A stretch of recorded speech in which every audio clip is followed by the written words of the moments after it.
Ulrike Kluge ist Professorin für medizinische und psychologische Integrations- und Migrationsforschung an der Charité Berlin und leitet dort das Zentrum für interkulturelle Psychiatrie und Psychotherapie, ZIP. Zudem ist sie seit 2021 Leiterin der Abteilung Migration, körperliche und psychische Gesundheit und Gesundheitsförderung des Berliner Instituts für empirische Integrations- und Migrationsforschung, BIM, der Humboldt-Universität zu Berlin. Ulrike Kluge leitet aktuell verschiedene inter- und transdisziplinäre Forschungs- und Interventionsprojekte zu Migration, Flucht, Gesundheit sowie zu psychosozialer Integration und solidarischen Praxen in der Migrationsgesellschaft. Herzlich willkommen.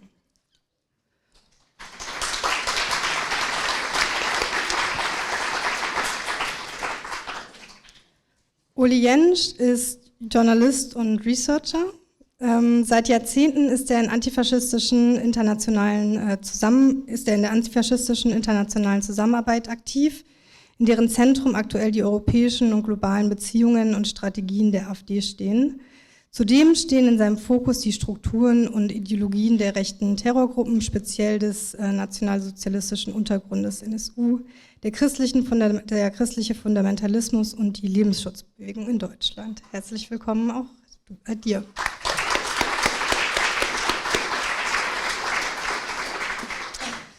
Ulrike, du hast die psychosoziale Verfasstheit der Gesellschaft im Blick, wurde mir gesagt. Was hat sich denn aus deiner Perspektive und auch mit dem Hintergrund deiner Arbeit in den letzten Monaten verändert? Auf welche Verwerfungen, Verwüstungen treffen wir, insbesondere wenn es um die Migrationsgesellschaft geht? Was steht uns noch bevor? Was müssen wir beschützen und verteidigen? Hallo alle miteinander, es ist schön hier zu sein. Vielen Dank für deine Einführung.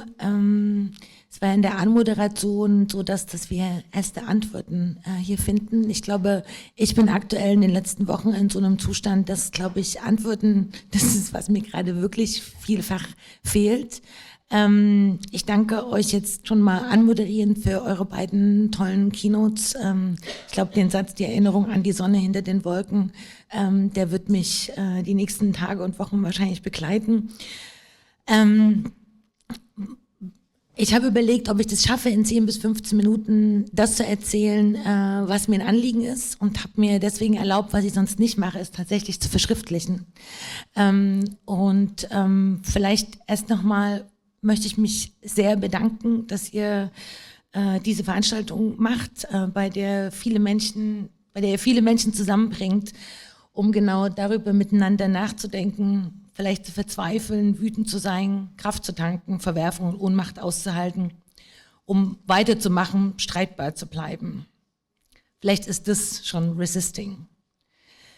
Als ihr mich eingeladen habt, war meine erste Reaktion, wieso ich hier sprechen sollte, wo die meisten im Raum sich mit all diesen Fragen in gleichem Maße oder vielleicht noch viel intensiver beschäftigen. Und was sollte ich dazu Spezielles beizutragen haben? Aber ihr sagte dann, weil wir, meine Kollegin und ich, uns in den letzten Jahren und Monaten stark mit dem Zusammenspiel von Versorgungsherausforderungen einerseits und gesellschaftlichen Konflikten, Verwerfungen, Solidarität und Ermöglichungsräumen in Wissenschaft und Aktivismus andererseits beschäftigt haben. Aber das tut ihr hier vermutlich fast alle.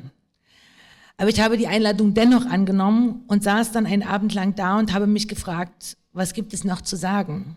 Wir wissen doch alle um die Analysen. Und doch scheint uns oft der Zugang, die richtigen Fragen zu fehlen, wie aus Ohnmacht und Wut ein produktives Handeln wird. Wie sagten wir in unserem Projekt Transforming Solidarities immer wieder, es geht vielleicht aktuell nicht um einen Gegenentwurf, sondern um Weitermachen und die Kraft dazu. Und eine Frage, die ich an uns psychosoziale Tätige stelle, wie wir als Expertinnen für Ohnmacht und Trauer lauter werden könnten. Bei dem Dreiklang Resist, Defend, Protect schoss mir als angehende Psychoanalytikerin in den Kopf: Erinnern, wiederholen, durcharbeiten. Und der alte Mitterlicht-Text, die Unfähigkeit zu trauern. An der Stelle bin ich heute Morgen, als ich den Text einmal für euch schon vorgesprochen habe, das erste Mal in Tränen ausgebrochen. Kann jeder deuten, wie er möchte. Vielleicht geht es weniger um Solutionism sondern darum, die Verluste, das Verschwinden von mentalen Zuständen, Räumen, Sicherheiten, Vertrauen anzuerkennen, zu benennen, das Unbehagen und die Angst in Worte zu bringen, unser Scheitern, unsere Korrumpierbarkeit, unser Zaudern und Hadern ernst zu nehmen. Seit eurer Anfrage sind viele Wochen vergangen und ich merke, dass ich sprachloser geworden bin. Ich bin an den Universitäten tätig. Resist, Defend, Protect, wogegen, was, wofür? Das müssten wir wohl gemeinsam noch etwas genauer verstehen. Helfen uns in Anbetracht dessen, was wir tagtäglich beobachten, noch unsere eingeübten Praxen, Strategien und Denkfiguren? Ich würde gern kurz einen Blick zurückwagen. Als wir mit unserem Forschungsprojekt Transforming Solidarities in einem großartigen Konsortium vor 3 Jahren begannen, war es unser Ziel, solidarische Praxen und Infrastrukturen in den Feldern Gesundheit, Wohnen und Arbeit in der Migrationsgesellschaft zu untersuchen und dabei gelebte solidarische Praxen, vorhandene Infrastrukturen ebenso wie Ausschlussmechanismen, systemimmanente Konfliktlinien in den Blick zu nehmen, die solidarisches Handeln auch im psychosozialen Bereich, sowohl auf der individuellen als auch der institutionellen und strukturellen Ebene, erschweren einerseits und ermöglichen andererseits. Für den psychosozialen Bereich tauchten Fragen auf wie gehen wir damit um, wenn wir in psychosozialen Projekten miteinander um Ressourcen konkurrieren? Wie paternalistisch sind wir, wenn wir Vulnerabilität nicht als Widerstandsmoment, sondern vornehmlich als ein Kriterium für den Zugang zu Schutz akzeptieren und dabei neue Ausschlussmechanismen akzeptieren und zugleich eine Idee von Ermächtigung konterkarieren? Warum bestehen gerade wir als psychosozial Tätige nicht darauf, dass Trauer und Ohnmacht zentrale Zustände sind, die wir nicht zum Verschwinden bringen können, sondern denen wir uns stellen müssen, die wir als adäquate Antwort verstehen, anerkennen und die entsprechenden Räume dafür entwickeln, in denen wir ausleuchten können, wann die daraus resultierende Wut hilfreich und wann hilflos ist. In den therapeutischen Räumen gelingt uns das zuweilen. Müssen wir uns radikaler damit beschäftigen, die Räume zu definieren, zu administrieren, in denen wir uns bewegen können und wollen? Ich bin die letzten Wochen im permanenten Zauder, wie sicher die meisten von euch, was eigentlich gerade zu tun ist. Und meine immer prekärer werdende Arbeit mit Klientinnen und Patientinnen ist darin noch der eindeutigste, klarste Raum. Hier glaube ich weiterhin zu wissen, was zu tun ist, worin meine Haltung, meine Arbeit, mein Engagement münden kann. Ich habe mich letzte Woche sagen hören, wir haben die letzten Jahre unsere Hausaufgaben nicht gemacht. Ich habe meine Hausaufgaben nicht gemacht. Habe nicht hinreichend oft getrauert, nachgefragt, bin nicht oft genug mit den unbequemen Antworten sitzen geblieben, sondern habe vor allem immer nach Handlungsmöglichkeiten gesucht, mich in neue Aufgaben hineingeworfen. Was ich allerdings auch erfahren durfte in unserem Transforming Solidarities Projekt, wie hilfreich es ist, sehr verschiedene Haltungen, Anliegen, Wissensbestände in Kontakt zu bringen. Eine Haltung zu entwickeln, die mir auch in anderen Arbeitsfeldern immer wieder sagte, ja, lasst es uns gemeinsam versuchen.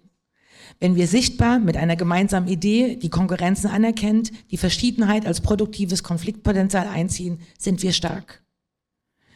Ich habe mich über eure Einladung sehr gefreut, weil ich auch als Vertreterin einer staatlichen Institution, namentlich dem ZIP an der Charité, in den letzten Jahren beobachten durfte, wie die für lange Zeit eher Konkurrentenhaltungen zwischen staatlichen und nichtstaatlichen psychosozialen Einrichtungen, ganz konkret in Berlin zwischen Xenion, dem Zentrum Überleben, und dem ZIP sich stärker in Kooperationen hinbewegen.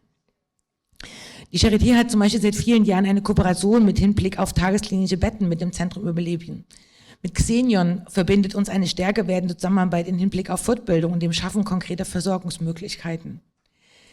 Nicht zuletzt diese Erfahrungen haben auch dazu beigetragen, dass ein Bündnis Sprachmittlung im Gesundheitswesen entstanden ist, mit sehr vielen diversen staatlichen und nichtstaatlichen Akteurinnen, welches versucht, das bereits Jahrzehnte währende Anliegen, ganz konkret Sprachmittlung als Kassenleistung bzw. als gesetzlich geregelte Leistung der Gesundheitsversorgung zu erwirken und dass dies ein gemeinsames Anliegen bleibt und ganz unterschiedliche Interessengruppen versuchen, nicht auseinanderzudriften bzw. der Gefahr potenzieller Spaltungen zu widerstehen. Und das, ja, Entschuldigung. Das ist schön zu erleben. Wie heißt es in eurem Tagungsprogramm? Inmitten gesellschaftlicher Spaltung wächst so gleichzeitig das Potenzial für Zusammenschlüsse dagegen. Und damit bin ich bei Defend angekommen. In eurem Programm heißt es weiter, in Angesicht globaler Krisen, und du hast es vorhin ebenfalls schon zitiert, sind kollektive Gefühle der Hilflosigkeit und Erschöpfung deutlich spürbar. Gleichzeitig gehen unzählige Menschen auf die Straße. Viele von ihnen zum ersten Mal, um der Ohnmacht gemeinsam etwas entgegenzusetzen. In unserem Projekt Transol hatten wir im letzten Jahr eine neue Agenda entwickelt mit folgenden Forschungszielen.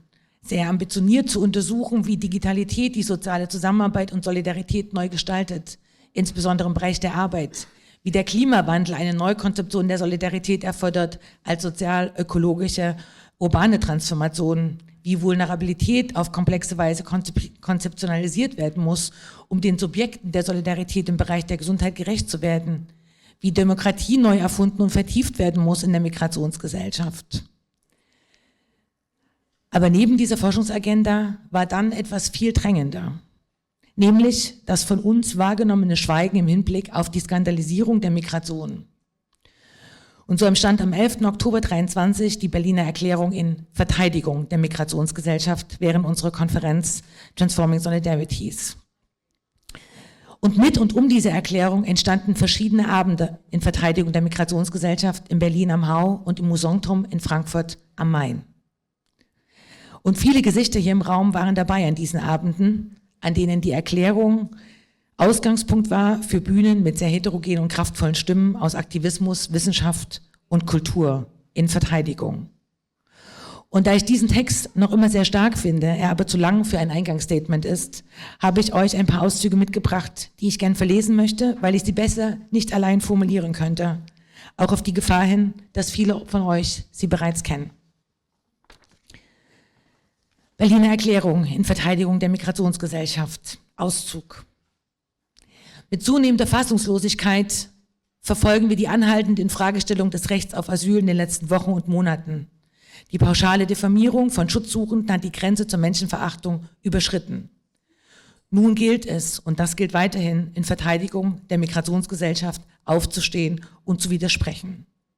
Die Forderung nach massenhaften Internierungen von Schutzsuchenden an den europäischen Außengrenzen, nach der Wiedereinführung von Grenzkontrollen in Europa, eine Arbeitspflicht für Asylsuchende, der Einführung von Sachleistungen für Geflüchtete und nach verschärften Abschiebungen wiederholen nicht nur die migrationspolitischen Fehler der Vergangenheit.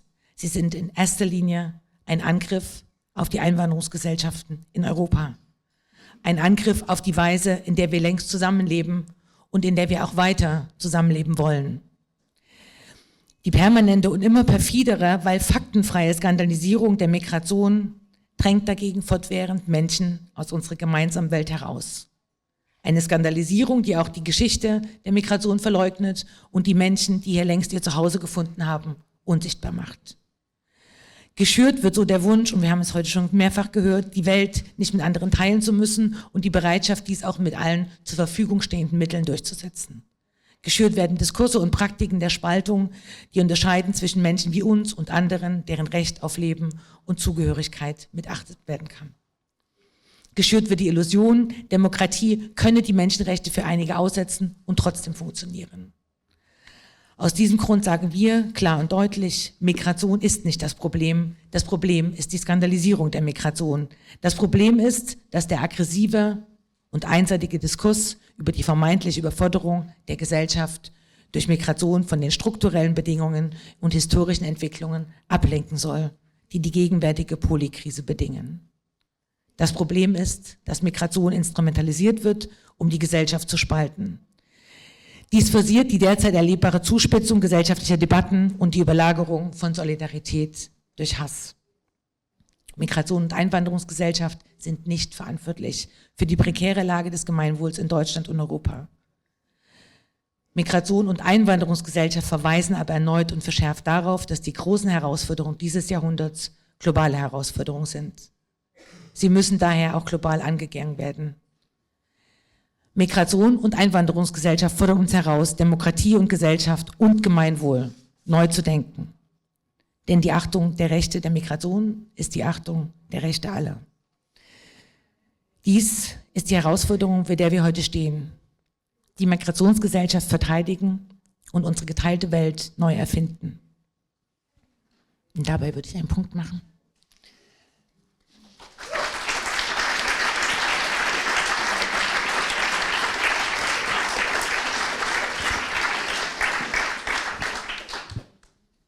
Ja, vielen Dank dir.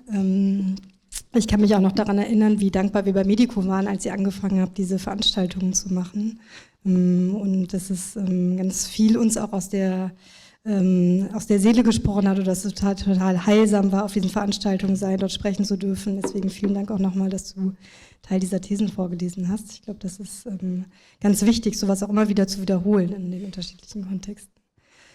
Uli, du beschäftigst dich mit denen, die für das verantwortlich sind, für die Misere, mit der wir uns auseinandersetzen müssen. Die Europawahl steht kurz bevor. Es ist auch jetzt eigentlich schon klar, das wissen wir alle, Europa wird weiter nach rechts rücken.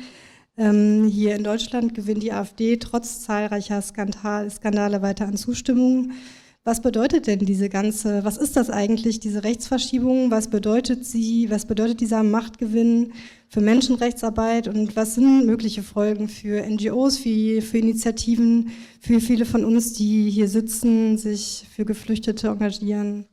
Genau, das ist dein Part. Ja, vielen Dank für die Fragen, vielen Dank für die Einladung auch.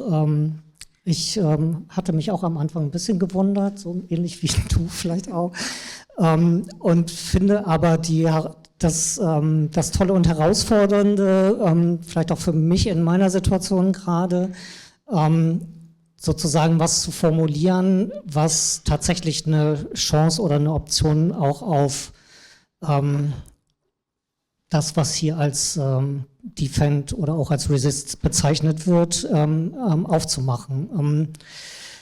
Ich bin das erste Mal auf so einer Tagung wie dieser hier. Ich muss sagen, mir gefällt die Stimmung wahnsinnig gut, wie ich sie bisher hier erlebe, und habe ein bisschen die Befürchtung, ich könnte die Stimmung ein bisschen in eine negative Richtung drehen, nicht weil ich irgendwie nicht mit euch und dem, was bisher gesagt wurde, übereinstimme, sondern weil ich über Dinge erzähle, die einfach auch überhaupt nicht so einfach zu widerstehen sind. Also das, was immer wieder als Rechtsruck bezeichnet wird, lässt sich ja runterbrechen. Ne? Das ist ja immer nur so ein schönes Schlagwort, das mal mehr oder mal weniger passt. Ich denke, was wir gerade sehen, wenn wir uns die Europawahl angucken, ist, dass wir dabei zugucken, wie sich ein neuer Rechtsblock in Europa formiert.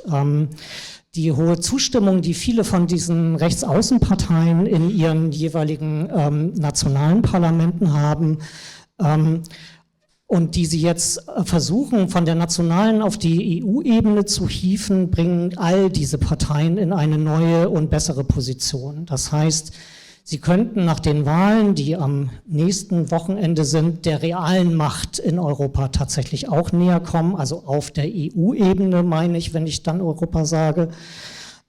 Vielleicht noch nicht an der Spitze von diesen EU-Institutionen, aber doch sehr, sehr nah dran.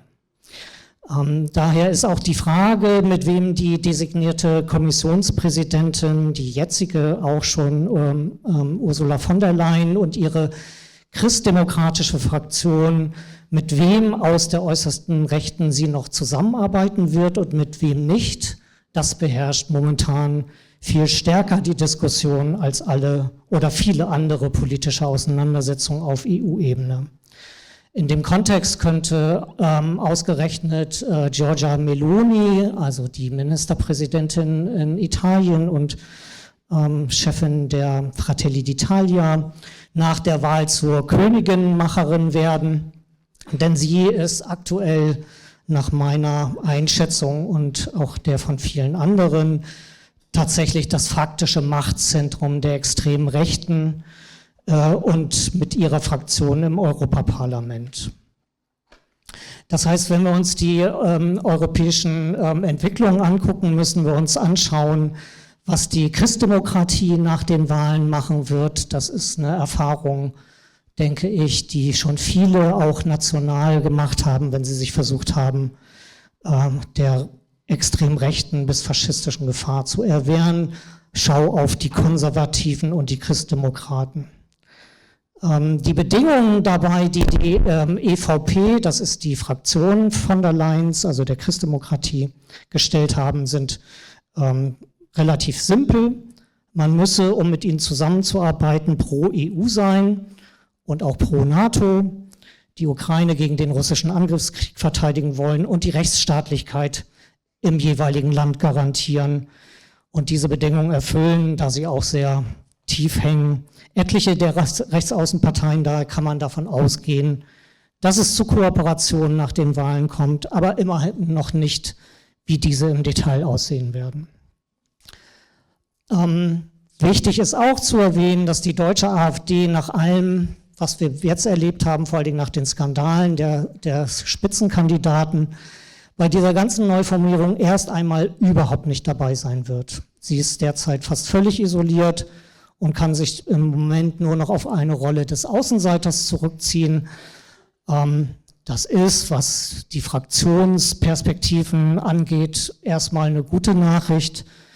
Das ist aber für die Frage, welche Politik von rechts außen kommen wird, überhaupt nicht wichtig.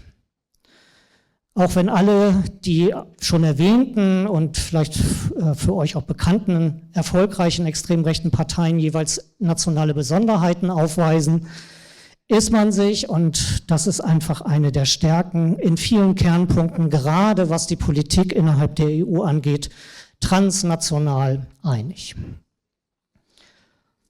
In der globalen Rechten, wenn es sowas gibt, besteht seit mehreren Jahren Einigkeit darüber, wogegen gekämpft werden muss. Dabei lassen sich 4 Themen ausmachen, die mit Sicherheit sowas wie 80 oder sogar 90 oder noch mehr Prozent aller Kampagnen der extremen Rechten abdecken. Da ist erstens der Kampf gegen die Migration, zweitens der Kampf gegen ökologische Bewegungen, das heißt konkret Leugnung des menschengemachten Klimawandels. Das ist der Kampf gegen feministische Bewegungen, gegen reproduktive Rechte, wie das Recht auf Abtreibung, gegen Menschenrechte für LGBTIQ+. Und zuletzt, und das ist eigentlich die Kehrseite, das ist die andere Seite der Medaille, von dem, wo eben schon viel drüber geredet wurde, das ist für die Rechte der Kampf gegen eine angeblich globale Linke, die nach Meinung der extremen Rechten alle diese Bewegungen steuert und als Mittel gegen die Völker und Nationen einsetzt. Das ist State of the Art der Analyse der extremen Rechten. Und den letzten Punkt formuliert die globale Rechte in den letzten Jahren immer stärker als sogenannten Kampf gegen den Globalismus bzw. gegen die Globalisten. Diese Phrase taucht in den Wahlkämpfen in Europa, auf den Bannern der Konferenzen auf. Es werden Bücher geschrieben und Diskussionspanels dazu gemacht. So stand die letzte CPAC-Konferenz im Februar diesen Jahres in Washington. Das ist eine Konferenz, auf der dann dem US-amerikanischen konservativen Donald Trump gehuldigt wurde unter dem Motto Where Globalism Goes to Die. Was ist damit gemeint? Nach Aussage der extremen Rechten sind Globalismus bzw. Globalisten diejenigen, die versuchen, weltweit mithilfe einer linken, woken Ideologie die Nationen und Völker zugunsten supranationaler Gebilde auszutauschen und zu beherrschen, eine multikulturelle Gesellschaft zu schaffen, Staat, Familie und christliche Religion abzuschaffen, damit sie die ihrer Identität beraubten Individuen besser manipulieren können. Das ist kurz zusammengefasst die Kampfidee, die die globale Rechte der Linken entgegensetzt. Das ist sozusagen ein Exzerpt und eine straffe Zusammenfassung, aber das ist natürlich zum einen ein Topos, den man recht unschwer auch als antisemitisch verstehen kann oder verstehen muss und gleichzeitig eine Fiktion, die auch in bestimmten religiösen Endzeitszenarien eine Rolle spielt. Diese Diktion finden wir bei allen Spitzenleuten der AfD, vor allem beim Höcke-Flügel, aber auch bei den Spitzenkandidaten im derzeitigen EU-Wahlkampf. Ich mute euch jetzt nochmal ein Zitat, ich weiß, das war jetzt schon alles irgendwie ganz schlimm, aber ich mute euch trotzdem nochmal ein Zitat zu, und zwar von Krah, dem Spitzenkandidaten, einfach auch deswegen, um euch nochmal deutlich zu machen, wie klar die Aussagen aus dieser Richtung sind. Krah hat ein Buch geschrieben, Politik von Rechts, da schreibt er, Zitat jetzt hier, also Zitat von Maximilian Krah, politisch hat die Rechte der Versuchung zu widerstehen, ihrerseits, wie die Linke in Klammern, Menschenrechte als Argumente der außenpolitischen Debatte zu benutzen. Sie muss das faktische Interpretationsmonopol der westlichen, linksliberalen NGOs angreifen, deren unheimliche Macht problematisieren, auf eine Entfinanzierung drängen und ausgehend von der menschlichen Natur eine eigene Anthropologie vorlegen, die dem Menschen als sozialen und spirituellen Wesen gerecht wird, das regional und kulturell verortet und verwurzelt ist, anstatt ihn zum bindungslosen Individuum zu erklären.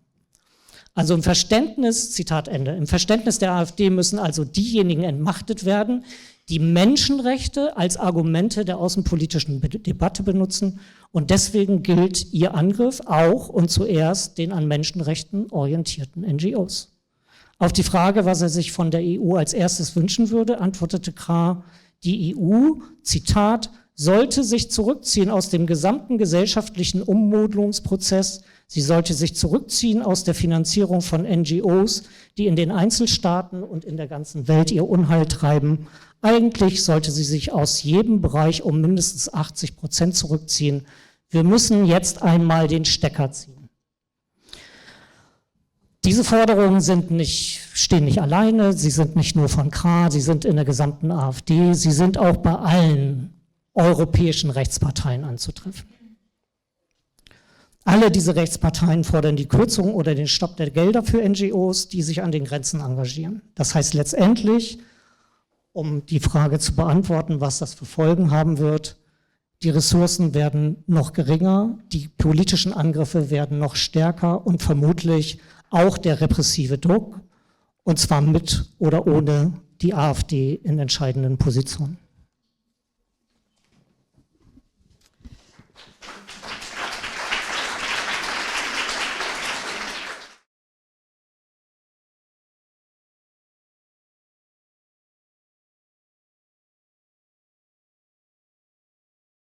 Ja, das hätte ich jetzt sozusagen in einem zweiten Teil unter Umständen auch nochmal auch fallen gelassen.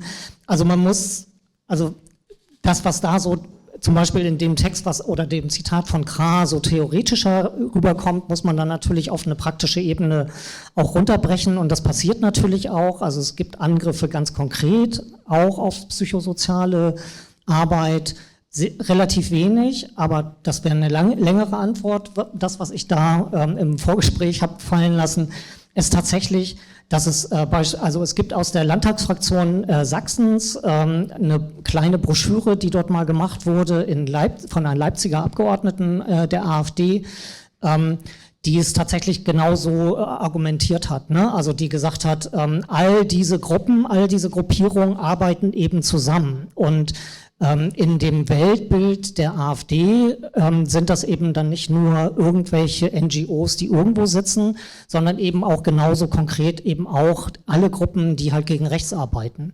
Und in der Verkürzung kommt dann eben bei denen genau das halt raus, ne? Dass sie eben dann sagen,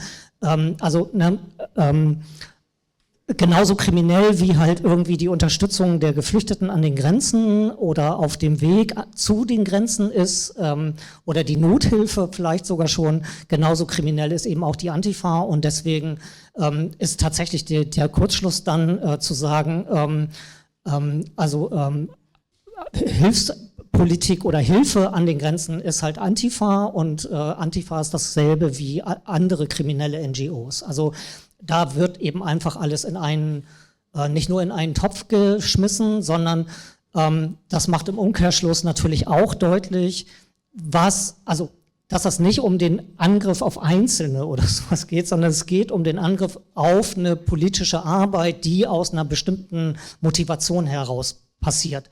Und das macht die AfD schon sehr klar und teilweise auch sehr explizit. Nicht immer, aber an solchen Stellen natürlich schon, ja. Das klang vielleicht vorhin nur wie so ein kleines Detail, als ich gesagt habe, das stärkere Zusammenarbeiten quasi von NGOs und staatlichen Institutionen. Und vielleicht, wenn du das jetzt nochmal sagst, das rechte Gedankengut und diese Art von Mechanismen sind ja bedauerlicherweise eben nicht nur bei der AfD zu identifizieren, sondern wenn ich zum Beispiel das Gesundheitswesen anschaue, sehen wir das ja genau so und auch in seiner Wirkmacht. Und dann finde ich es quasi, oder wenn ich mich frage, was gilt es jetzt eigentlich zu tun und was sind eigentlich meine Aufgaben, zum Beispiel in so einer Institution wie der Charité tatsächlich auch immer wieder, auch mit jungen Assistenzärztinnen, die tatsächlich ja auch unter Umständen ein ganz großes Interesse haben, aber gar nicht wissen, was ist eigentlich der Menschenrechtsanteil in ihrer Arbeit, und diese kleinen Details immer wieder zu adressieren. Ich hatte zum Beispiel letzte Woche, und das sind wirklich kleine Momente und kleine Räume, die daraus entstehen, aber 2 junge Assistenzärztinnen, die gesagt haben, Ulrike, deine Patientinnen, das sind immer so Menschen, da kann ich doch psychiatrisch gar nichts machen. Was ist denn da meine Aufgabe? Und da komme ich mit meinen Diagnosen gar nicht hin. Aber diese Menschen leiden, die leiden mehr als manche andere meiner Patientinnen. Und dann quasi ins Gespräch zu kommen und zu sagen, woran denn und was ist denn eigentlich unsere Aufgabe und was ist denn das Psychiatrische und wer bist du denn als Arzt? Weil quasi das jetzt so diese kleinen Orte und kleinen Momente sind, wo wirklich viel zu tun ist in diesem Zusammenspiel, gerade wenn wir von Psychosozial, Gesundheit und politischer Verantwortung sprechen. Deswegen sind das so Sachen, die zum Beispiel in unserem Projekt so deutlich geworden sind, dass wir manchmal eben auch mit dem, wie wir denken, wie wir Räume entwickeln, selber quasi schon der Spaltungslogik in unserem praktischen Tun anheimgefallen sind. Und da wieder rauszukommen, ist, glaube ich, zum Beispiel was mir ein Anliegen ist, das uns immer wieder zu vergegenwärtigen.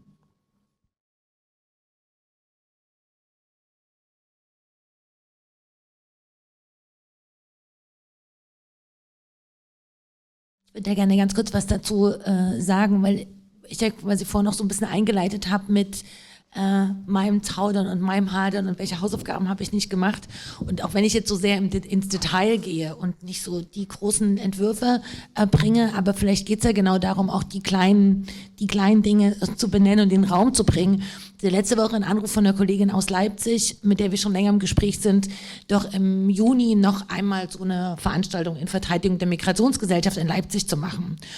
Und dann habe ich gesagt, wir packen das einfach nicht. Im Juni ist einfach jetzt und quasi und dann aber nochmal zu benennen, was eigentlich das Besondere an diesen Veranstaltungen war, nämlich vor allen Dingen einen Raum zu halten, in dem wir quasi Platz haben, in dem viele der Konflikte, die uns alltäglich überfordern, in denen viele von der Trauer, von der Wut, von der Aggression, also die Veranstaltungen waren nicht, quasi der Rahmen war nicht ohne weiteres haltbar. Und das auch immer wieder zu halten in unserer Arbeit. Dazu braucht es Menschen, die das zusammentragen und ich musste sagen, ich kann das jetzt gerade nicht leisten. Und dann war so die Idee zu sagen, aber ihr könnt es einfach nehmen. Ihr könnt diesen Text nehmen, ihr könnt diese Idee nehmen, macht es und wir können auch die Netzwerke, die Personen, die wir alle kennen, euch zur Verfügung stellen und wir sind auch gerne mit dabei, aber wir können es gerade nicht tragen. Und da sich nicht mehr, also wie gesagt, ich glaube, so ein bisschen mein Plädoyer, dass wir immer auch wieder sehr konkret damit werden, was wir leisten können und was wir nicht leisten können und wie sehr wir uns dafür selber auch manchmal kritisieren und sagen, das geht jetzt gerade nicht und hier muss jemand anders weitermachen. Das fällt manchmal so ein bisschen hinten runter aus meiner Erfahrung, hinter den großen Konzepten und Entwürfen, die wir uns so erträumen.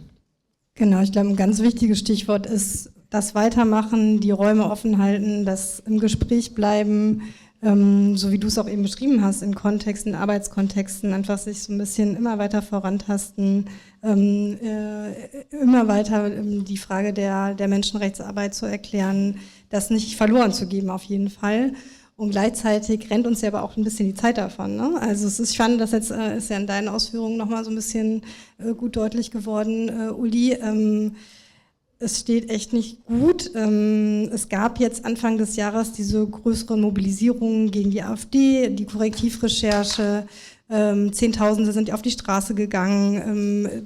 Irgendwie haben wir, glaube ich, alle so ein bisschen gedacht, endlich bewegt sich was. Also es hat diesen Punkt gebraucht, dieser Recherche, kann man drüber reden, warum und so weiter. Aber es gab kurzzeitig diesen Mobilisierungsmoment und diese Zehntausenden, auch in den ganzen ostdeutschen Dörfern und Städten, die doch gegen die AfD auf die Straße gegangen sind und das, was passiert. Gleichzeitig ist die Frage, trägt das? Was ist daran nicht aufgehoben gewesen?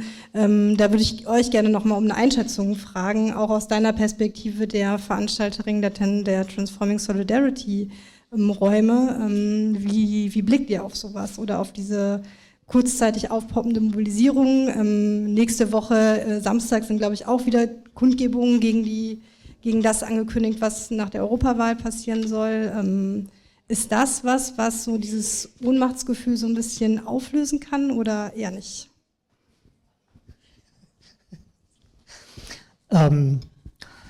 Also ich kann jetzt sozusagen nicht dafür sprechen, was sich Einzelne oder die vielen davon erwartet haben, als sie da hingegangen sind. Also was ich gesehen habe selber, wenn ich da war schon was ich tatsächlich auch im Vergleich zu vielen anderen Mobilisierungen, die es so gegeben hat, gegen rechte Gewalt, sehr oft ja auch gegen konkrete Angriffe, die stattgefunden haben, gegen rechte Morde oder so. Was wirklich ja was Besonderes war, dass diese vielen Menschen, und sie zählen sich ja tatsächlich in Hunderttausenden und so bis Millionen, das war ja mit einer der größten Mobilisierungen gegen rechts oder eigentlich die größte in so einem kurzen Zeitraum, die es in Deutschland gegeben hat, es ging sehr stark um sozusagen eine Politikidee der AfD.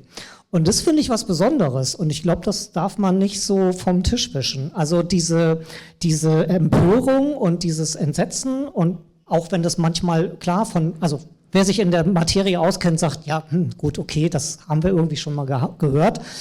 Aber die konkrete Empörung hat sich ja daran festgemacht, dass eben diese Recherche und die Veröffentlichung deutlich gemacht hat, was die AfD konkret vorhat, wenn sie an der Macht wäre. Und das hat eine andere politische Qualität, als zu sagen, da ist was passiert und da sind Menschen irgendwie zu Schaden beigekommen und deswegen sind wir entsetzt oder so, sondern das ist eine Auseinandersetzung mit der konkreten Politikidee der AfD. Das finde ich politisch durchaus relativ reif, um mal so ein Wort in dem Kontext zu benutzen, irgendwie. Und das ist wirklich nicht blöd. Also so, ich finde das wirklich, also das hat was, aus meiner Sicht. Gleichzeitig bleiben da natürlich Lücken. Ich warne aber davor, immer diese Lücken zu suchen. Das ist auch wirklich eine Unart. Also so, natürlich hat das alles Lücken. Also ich hätte mir gewünscht, da wäre mehr Rassismus thematisiert worden. Völlig klar. Und gleichzeitig würde ich mir auch wünschen, dass das endlich mal übersetzt wird in irgendwas, was politisch mittelfristiges vielleicht wenigstens ist oder so. Das wünschen wir uns ja aber auch alle. Und das ist so, aber da denke ich, also ich finde schon, da drin drückt sich was aus, was qualitativ wirklich nicht ohne ist. Andere Länder sind ein bisschen neidisch, gucken neidisch auf uns, wenn sie das mitkriegen. Ich sehe in anderen Ländern, und ich gucke mir die Situation in wahnsinnig vielen Ländern an, ich sehe das nicht, dass das da auch passiert. Und das finde ich schon ganz cool, und das finde ich tatsächlich ist ein Ansatz. Und gleichzeitig bleiben halt die unbeantworteten Fragen. Und da glaube ich tatsächlich, dieses Zusammenrücken auch von bestimmten, also das, was ich eben vorgelesen habe, was die 4 Hauptthemen der Rechten sind. Naja, da könnte man jetzt ja irgendwie im Spiegelschluss halt auch irgendwie sagen, naja, vielleicht müssten dann so diese 4 Bereiche irgendwie zusammenarbeiten. Nur mal so. Also, Ökologie, Feminismus, Migration. So. Also weniger Partikularkämpfe, sondern mehr Gemeinsames. Was meinst du? Ich glaube, du hast es ja vorhin in deinem Beitrag so ein bisschen über dieses Zitat auch artikuliert, dass es ja auch ein Angriff gegen oder vornehmlich eben auch als Angriff gegen Veränderung und gegen Progressives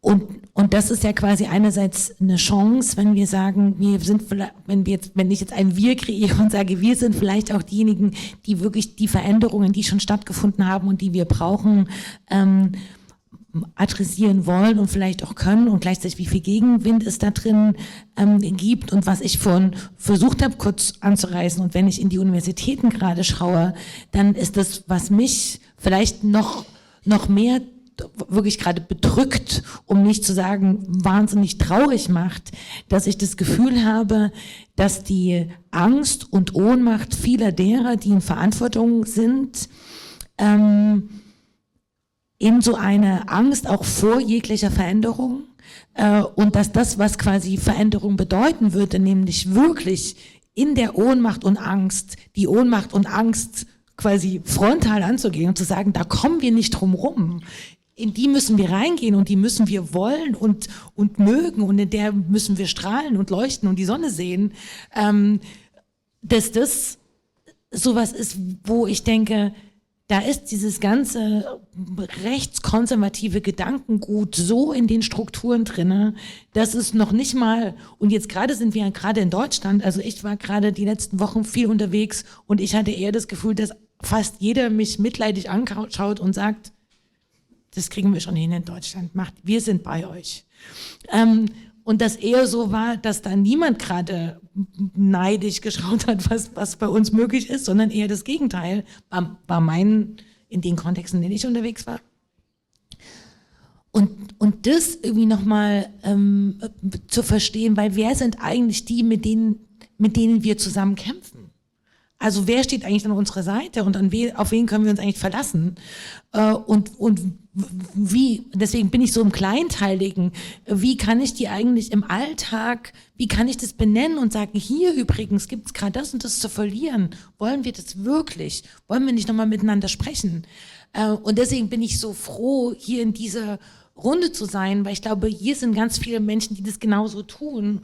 Und das habe ich vorhin versucht zu kommunizieren. Wie können wir aber dieses anzuerkennen, was es zu verlieren gilt? Und das ist das, was psychosoziales Arbeiten ja auch ausmacht, was unser Handwerkszeug ist, das quasi nochmal anders auch in größere Teile der Gesellschaft zu tragen, quasi nicht nur in unsere konkreten alltäglichen Arbeit, sondern zu sagen, das ist eine Stimme, das ist eine Art und Weise, über Menschsein nachzudenken, die an vielen Orten, glaube ich, gerade gebraucht wird.